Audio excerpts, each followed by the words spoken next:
Hey everyone, it's Scott here. I'm here with Jamar from Reyes Restoration, and today we're going to be talking about water damage, and particularly in terms of what actually matters when you notice that you've got water damage in your property. So, Jamar, I know you're in the space every day. What actually, when a homeowner first discovers water damage, what actually matters in those first few hours? So in the first few hours is actually identifying the source and making sure if it's safe that you can stop it. Hmm. Typically it'll be a shut-off valve, whether it's to a specific fixture or if it's to the entire house. After that, you definitely want to call a professional like us to come out there and assess the damages. We can even assist with filing your actual claim and walking you through that process as well. Yeah, I mean, I guess when a homeowner finds that water damage, it could just be a leak from the ceiling, which isn't so bad, but sometimes the floor can just be covered in water. Um, Correct. I mean, what sort of situations do you come across there? Does it tend to be more minor stuff, or can it be pretty major? Um, it's a mixture of both. We've had jobs where the basement is flooded and you have 3 feet of water in there. For instances like that, we recommend the homeowner just call, an emergency service company like ourselves Mm, to come out there. Do not walk in there because it could be mm, unsafe, especially if it's a finished basement due to electrical outlets and all different type mm. of different obstacles. Yeah, yeah. I mean, I guess that's the thing that you wouldn't necessarily think of when you're in that stressed head state. Um, Exactly. so obviously, you want them to be calling a professional straight away, particularly if it's a major thing. But I guess even for Yes, minor sir. things, you need to get someone who knows what they're doing, because I guess there are things that you could do that, well, you know that they shouldn't do because you've been in the space so many times. What are the most Correct. common mistakes you see people make in those first, say, 24 hours if they try and do something themselves? It's just that is trying to do it themselves. Mm, We're the professionals. We've been trained, and we're licensed and certified to do water remediation, is amongst a few other things as well. But leave it to the professional, so that you don't hurt yourself or you don't cause additional damage that's not needed. This mm, is what we do every single day, so we know exactly how to do it and be able to mitigate the loss, which is what we do. mm. So, what sort of things could go wrong if someone tries to do it themselves? Well, first one's safety. Hmm. Again, if they try to walk down to a flooded basement that's 3 feet of water, and in fact there's outlets down there, it's electrocution.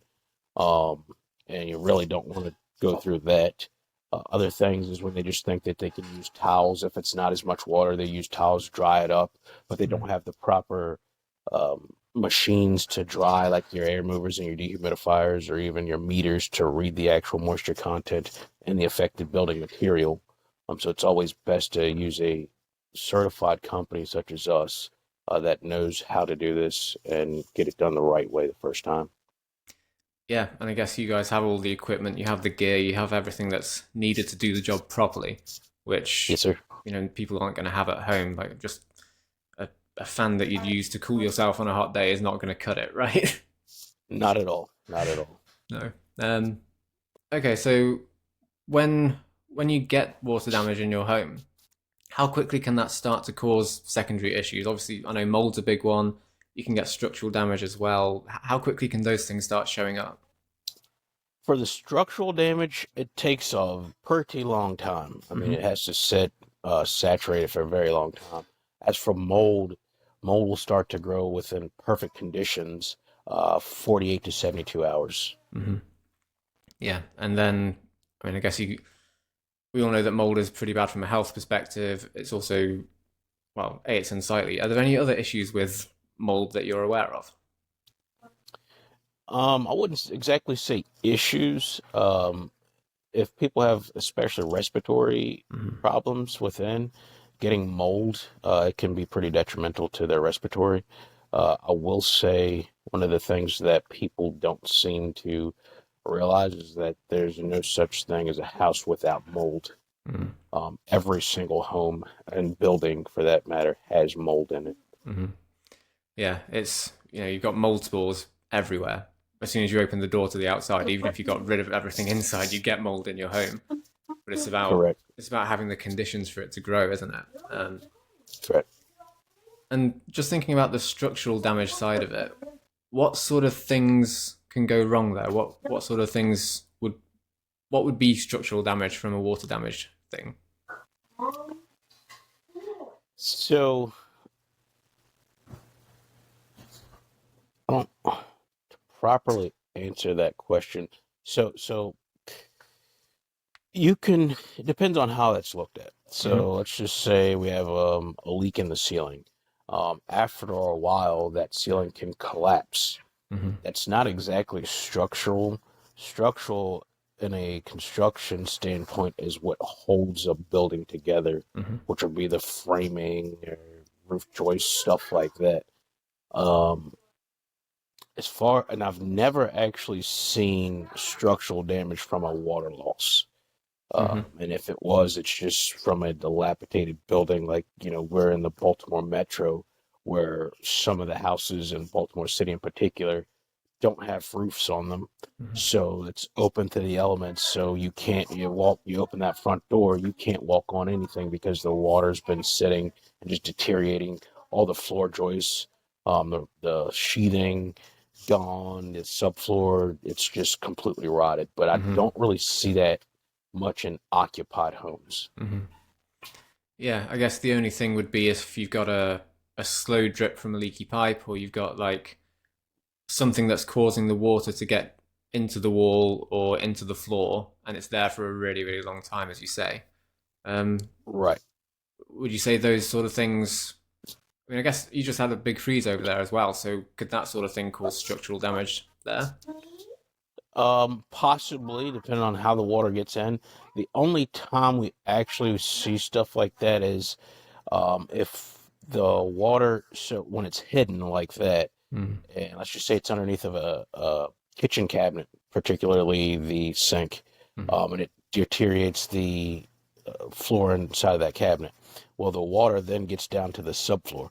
So then when we finally get out there, the water has seeped from underneath of the cabinet and gotten onto the rest of the floor. So when we come and do our inspection, we notice that the water damage is actually underneath of the cabinet. So we'll get approval to remove the cabinets. And then sometimes we do see the subfloors then deteriorated because it's been going on for so long. Even though it's just a slow leak, it takes time, which Mm-hmm. that's one of the instances where the water has been there for a very long time without anyone noticing until it seeped out from underneath of the cabinet. Yeah, and then I'm guessing that's a pretty expensive job to try and fix. How do you resolve that if the subfloor's gone? So that will be on the reconstruction side. Mm-hmm. We, remove all those cabinets, and then once we get the approval, we'd just be replacing that piece of subfloor. Mm-hmm. If the joist underneath is damaged, we would either sister the joist or install a new joist, Mm-hmm.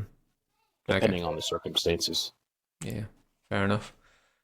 So from the homeowner's perspective, let's say you notice some discoloring on your ceiling or something like that.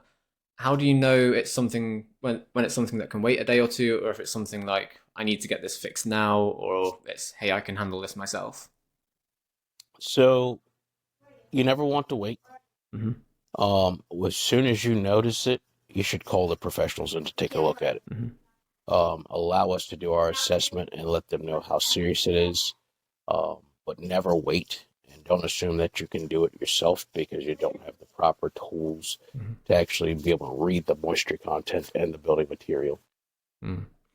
Yeah, I guess just because this part of your ceiling is wet, you don't realize how easy it is for that moisture to wick across the whole room quite Exactly. frequently. And then, Exactly. yeah, and then you get mold behind the walls without knowing that thing. Gone. Exactly. And again, it being in the ceiling, the water can put stress on the drywall. Mm-hmm. So we don't know if it's already loose or whether or not the entire ceiling is about to collapse. Mm-hmm. So it's best to call us in and let us assess the damages. Yeah, yeah. Okay, well, I guess final question. You obviously are on the scene pretty frequently and pretty quickly.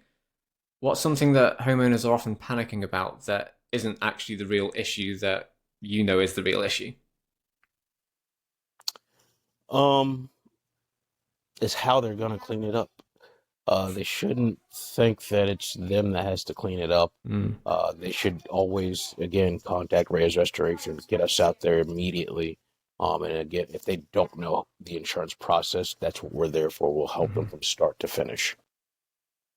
Yeah, that's good to know. I know you guys are like, you're one of the best in the area because you do the job properly, which, you know, it's great. So really, We'd like to think so ourselves. so really appreciate your time, and we'll speak again soon. Thanks. Sounds good. Thank you, sir.